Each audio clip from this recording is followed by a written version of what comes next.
dintre piese compusă de mine, versurile aparțin poetului Adrian Păunescu, este Iertările. Și totdeauna îmi place să spun că este singura piesă care este dedicată în special bărbaților, fiindcă refrenul ei spun cam așa: ai să mă ierți în fiecare noapte și am să te mint în fiecare zi. Restul, cele 99% de piese sunt dedicate femeii. Să mă ierți de tot ce mi se întâmplă, că ochii mei sunt când se ling în vers.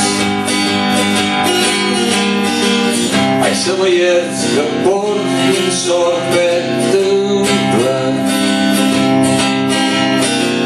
hai să mă ierți, altfel ai să mă pierzi. Văd lumea prin lunete măritoare și văd grădini cu arme mari de foc. Sub mâna mea deja planetare și în urechea continentul roc. Hai să mă ierți în fiecare noapte și am să te mint în fiecare zi. Și cât puteava sufletul să rabde,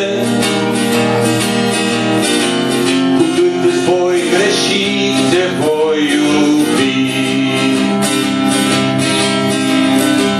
Hai să mă ierți că sunt la abilitate, că trec peste extreme pulcerând. Hai să mă ierți prea blânda mea de toate, eu sunt nemuritorul tău de rând.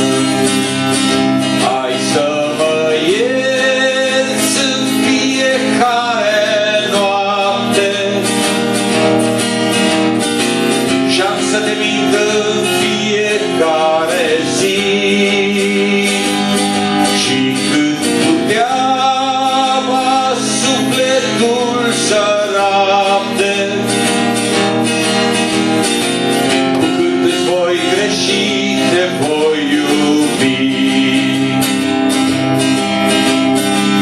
Și cum se întâmplă moartea să le spele pe toate nopilându-le fictiv. Hai să te apleci deasupra morții mele și tot ai să mă ierți definitiv. Hai să mă ierți în fiecare noapte și am să te mint în fiecare zi. Și cât puteava sufletul să rabde, cu cât îți voi greși, te voi iubi. Hai să mă ierți în fiecare noapte și am să te mint în fiecare zi. Și cât puteava sufletul să rabde, cât îți voi greși, te voi iubi.